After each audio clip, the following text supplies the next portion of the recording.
জনপ্রতিনিধি আমরা যাদেরকে বলি সেই জনপ্রতিনিধিদের একটি প্রতিচিত্র এখানে রয়েছে, অর্থাৎ এটি আসলে একটি বাংলাদেশের মানচিত্র। হাসনা দেখতে আগে একটি কথা বলেছে যে নতুন বাংলাদেশ আসলে আমরা যেভাবে চাই, জাতীয় নাগরিক কমিটির মুখ্য সংগঠন হিসেবে আপনাদেরকে শুধু একটি কথাই বলি, নতুন বাংলাদেশের তরুণ প্রজন্ম যেই স্বপ্নকে সামনে রেখে স্কুল কলেজ বিশ্ববিদ্যালয় লেভেলের স্টুডেন্টরা এভাবে জীবন দিয়ে গেল, ফ্যাসিস্ট বিরোধী সকল শক্তি হচ্ছে আমরা এখন থেকে আর কোনো ব্যক্তির হব না, আমাদের সকল কিছু হবে দেশের জন্য, দেশের মানুষের জন্য।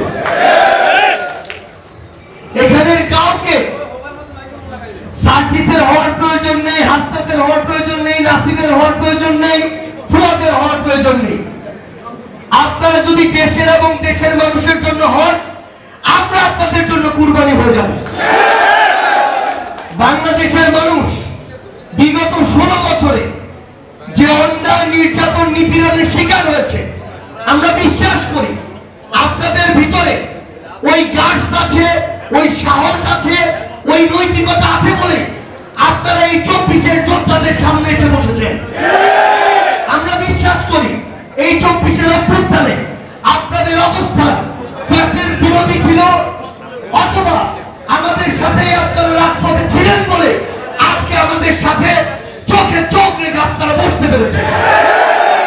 সেই জায়গা থেকে আগামী বাংলাদেশের তরুণ প্রজন্ম যেটি চায় যে আমরা আমাদের জায়গা থেকে স্পষ্ট কিছু কথা বলি, আমরা আমাদের জায়গা থেকে দাবি তুলব যে আমরা আসলে প্রশাসক দিয়ে দেশ চলতে দেখতে চাই না। আমলাতন্ত্রের তাদের যতটুকু টেরিটরি তারা সেখানে কাজ করবে, জনপ্রতিনিধিরা জনগণের সাথে তাদের যতটুকু কর্মপরিধি সেখানে কাজ করবে।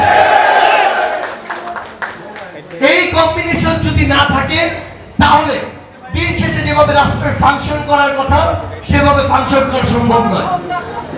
আমরা আমাদের জায়গা থেকে যেই জিনিসটি পেতে চাই, আপনাদের মধ্যে এমন কারো কথা যেন আমরা আগামীতে না শুনি যারা ক্ষমতা পেয়ে সেই ক্ষমতার আবার অপব্যবহার শুরু করেছে।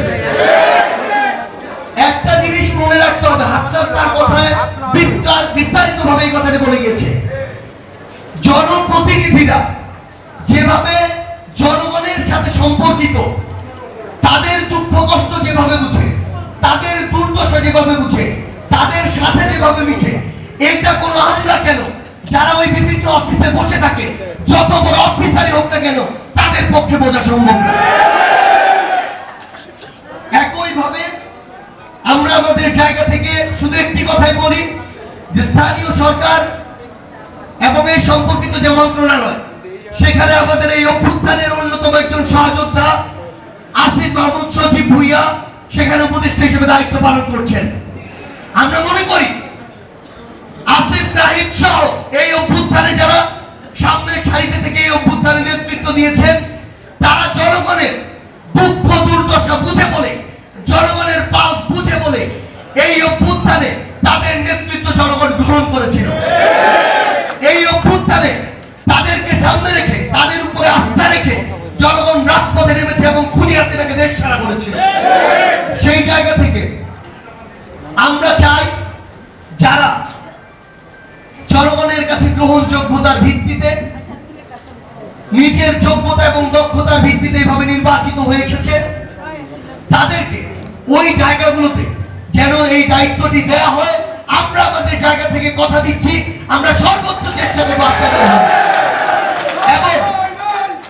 এবং অন্যান্য যে জায়গাগুলো রয়েছে যেখানে ফ্যাসিস্টের দোসররা ছিল, সেই জায়গায় যদি এরকম বিষয়টি হয় যে সেখানে আসলে কিভাবে প্রশাসক নিয়োগ দেওয়া হবে, অ্যাডহক কমিটি করা হবে নাকি অন্য কোনো মাধ্যমে দেওয়া হবে, এইরকম একটি দুটি ভিন্ন প্রক্রিয়া চলে আসে এখানে, আমরা আমাদের জায়গা থেকে বলবো আপনি জনপ্রতিনিধি বা কাউন্সিলর নামেই দেন আর প্রশাসক নামেই দেন, যারা জনগণের ভোটে ম্যান্ডেট নিয়ে প্রকৃতপক্ষে নির্বাচন হয়েছিল তাদেরকে যেন সেখানে দেওয়া হয়।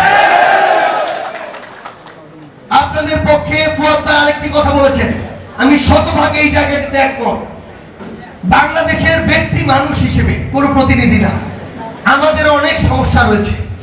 বড় বড় কথা বলি, সমস্যা হলে রাজনৈতিক দলকে ধুয়ে দেই, সরকারকে ধুয়ে দেই, বুদ্ধিজীবী শিক্ষক সবাইকে ধুয়ে দেই, নিজের জায়গা থেকে ঠিক হই না। আমরা বলি এই কাউন্সিলর কেন এই ব্যবসা করে টাকা নিচ্ছে, এই কাউন্সিলর এই জায়গায় টেন্ডার নিয়ে বিভিন্নভাবে চাঁদাবাজি করছে।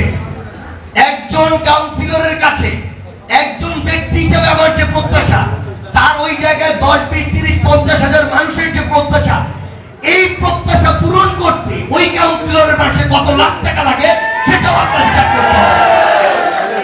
এবং এই টাকাটা বৈধভাবে উপার্জনের যে পথ, সেই পথ আপনাদের তৈরি করে দেওয়ার জন্য কাজ করতে হবে।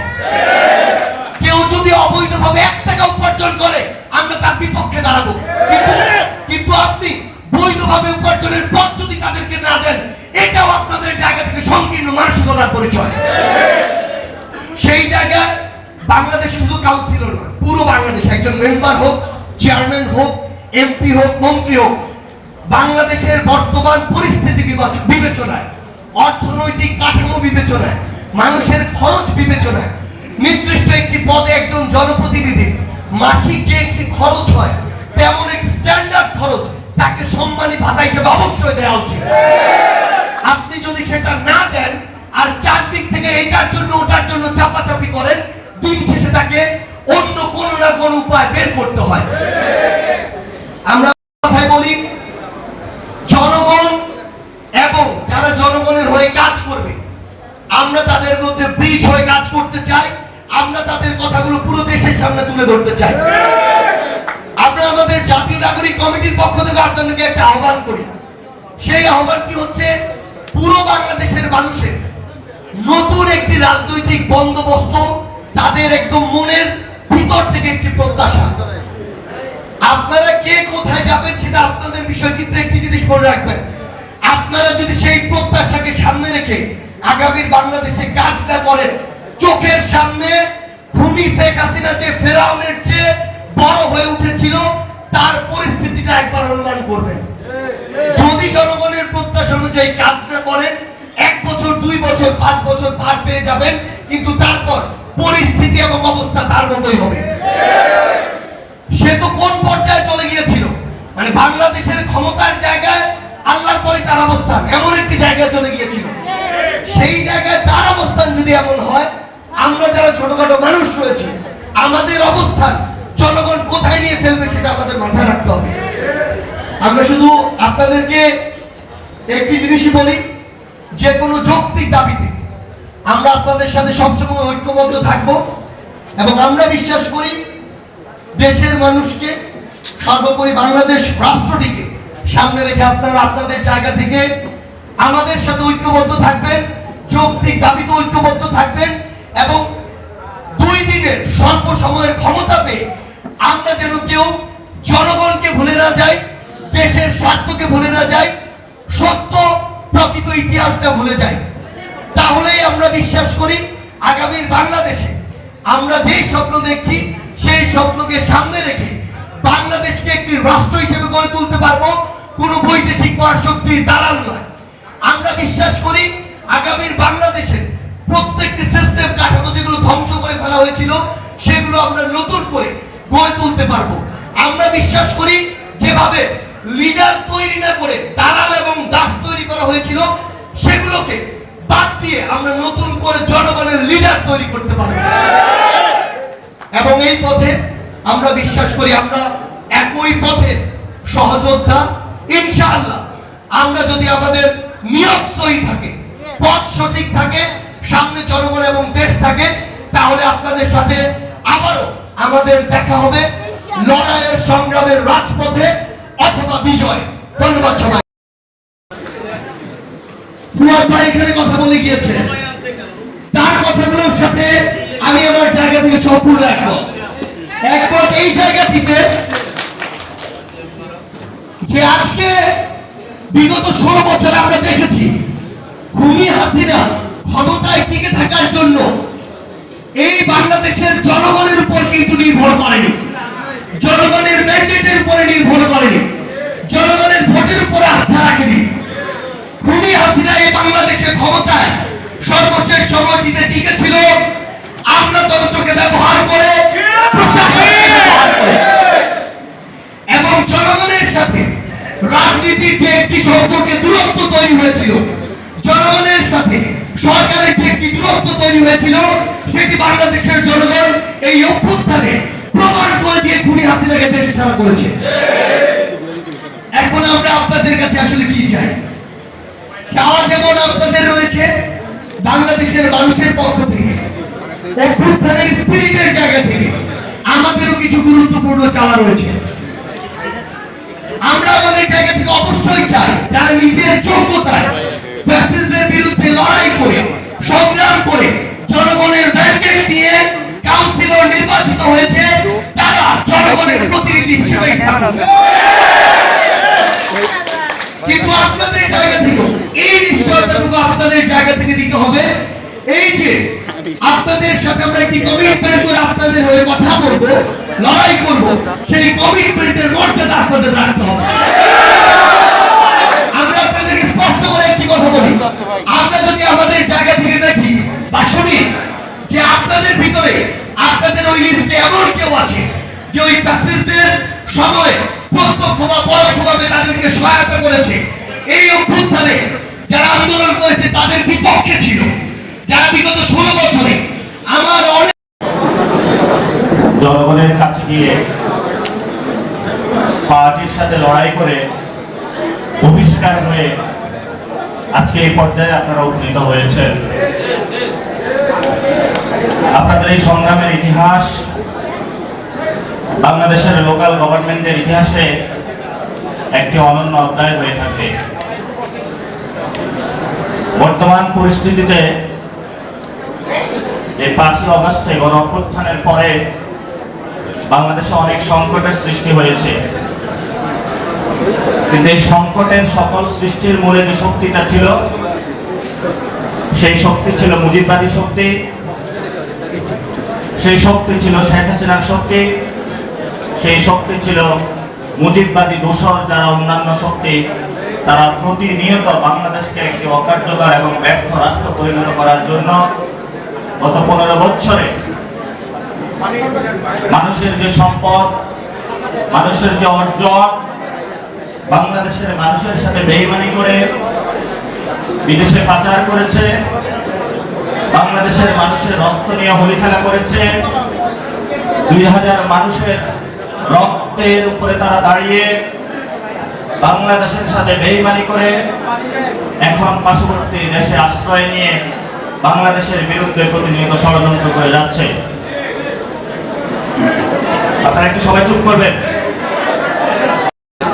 এদের মধ্যে বেশ উল্লেখযোগ্য একটা অংশ আমাদের বোনেরা রয়েছে।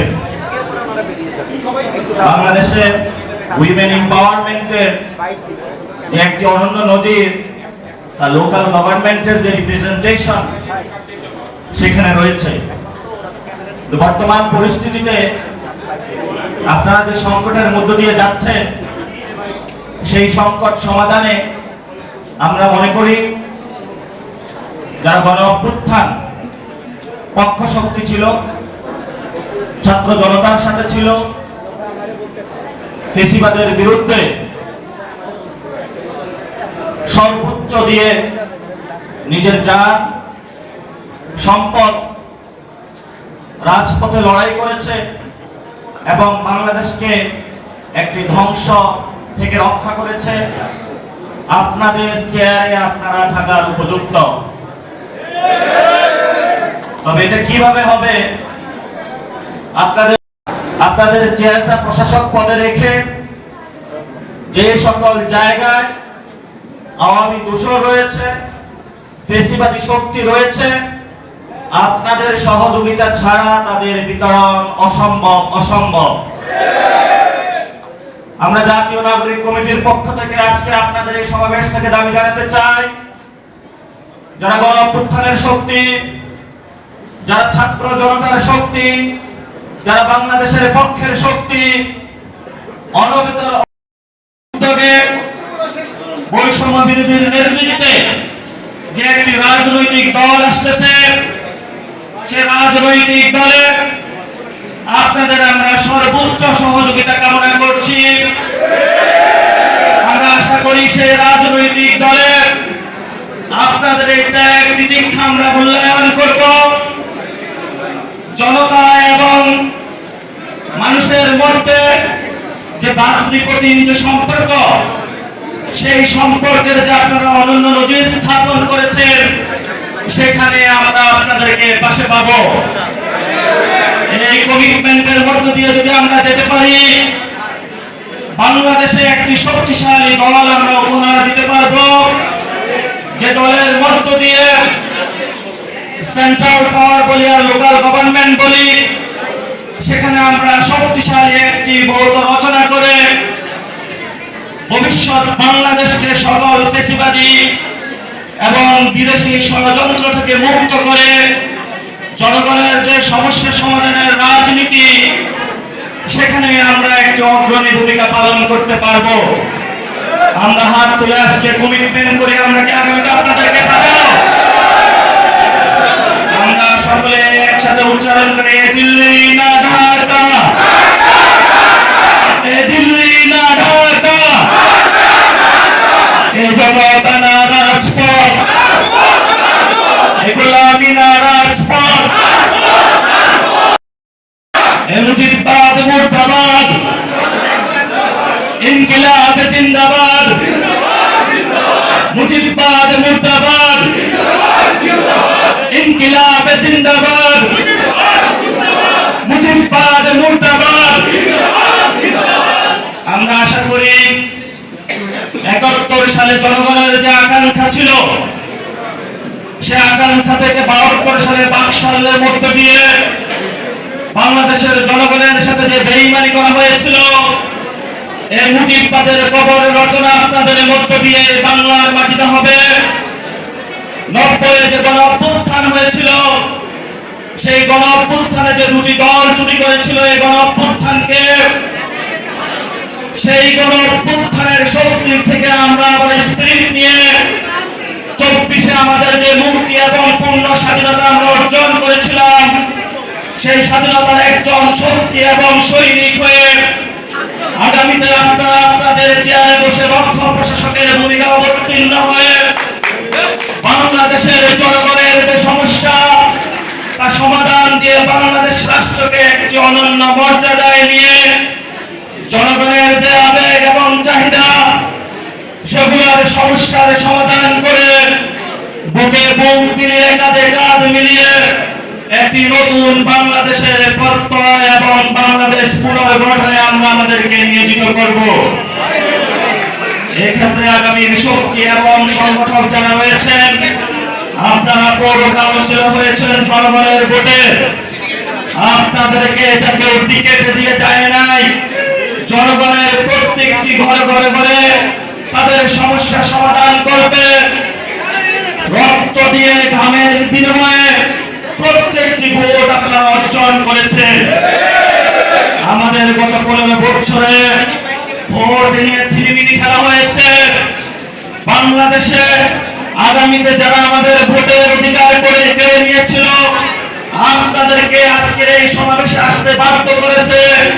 সেই শেখ হাসিনার বিচার ব্যতীত, আওয়ামী লীগের বিচার ব্যতীত এবং যারা ডিরেক্টলি ছাত্র জনতার উপরে গুলি চালিয়েছিল, তাদের বিচার ব্যতীত আমরা কোন ইলেকশনে আর যাব না। আপনাদেরকে কমিটমেন্টে আসতে হবে। আপনার সন্তানের যে ভবিষ্যৎ নষ্ট করেছে, আপনার সন্তানের যে স্বাস্থ্য ব্যবস্থা নষ্ট করেছে, আপনার সন্তানের লেখাপড়া শিক্ষা ব্যবস্থা যে নষ্ট করেছে, আপনার ট্যাক্সের টাকা যে বিদেশে পাচার করেছিল, তাদেরকে যদি শাস্তির আওতায় না এনে আমরা আবার একটি ইলেকশনে যাই, তাহলে গত 15 বছরে যে মানুষগুলো জেলে অকাতরে জীবন দিয়েছিল, গুম হয়েছিল, খুন হয়েছিল, নিজের অপঙ্গুত্ব বরণ করেছিল, চোখ হারিয়েছিল, সর্বস্ব বিকিয়ে দিয়েছিল, আপনাদের অনেক সহযোদ্ধা যারা আজকে রাতে রাতে ঘুরে ফিরে দুটো টাকা নেই পকেটে সংগ্রাম করে যাচ্ছে, এই মানুষগুলোর সাথে আগামীতে যে কোনো রাজনৈতিক দল এবং পক্ষ শক্তি যদি তাদের হিস্সা এবং ন্যায্য অধিকার ব্যতীত ইলেকশনে যায়, আমরা মনে করবো তারা জাতীয় শত্রু এবং জনগণের কাছে তারা বেঈমান হিসেবে পরিচিত হবে। আমরা ৭১-এর বিচার এখনো বুঝে পাইনি, আমরা ৭১-এর বিচার এখনো বুঝে পাইনি। পাকিস্তানি হায়না শক্তি যারা আমাদেরকে অকথ্য নির্যাতন চালিয়েছিল, আমরা জামায়াতের ভূমিকা এখনো স্পষ্টতা জাতির সামনে উপস্থাপন পাইনি। আমরা ৯০-এর স্বৈরাচার আন্দোলনের পরে যে দুটি রাজনৈতিক দল বাংলাদেশে নতুন একটা ব্যবস্থা দেওয়ার চেষ্টা করেছিল, সেখানেও আমরা তাদের কমিটমেন্টের জায়গা থেকে নতুন একটি ব্যবস্থা পাইনি, যার ফলশ্রুতিতে আমরা ১৫ বছর ব্রিটিশ সরকারের পদানত বলে পড়েছিলাম। তা আগামীতে আমরা স্পষ্ট বলতে চাই, আপনারা আপনাদের প্রশাসনের চেয়ারে থাকবেন, বাংলাদেশের বিচারবিহীন কোন আমরা ইলেকশনে যাব না। গত ১৫ বছরে যারা খুন হয়েছিল তাদের বিচার প্রক্রিয়া শেষ করার পরে আমরা ইলেকশনে যাব। আমরা আজকে হাত তুলে সবাই ঐক্যবদ্ধ হয়ে প্রতিশ্রুতি ব্যক্ত করি, আগে বিচার তারপরে ইলেকশন। আপনারা কি ঐক্যবদ্ধ? ইনশাআল্লাহ জনতার জয় হবে, আমাদের লড়াই চলবে।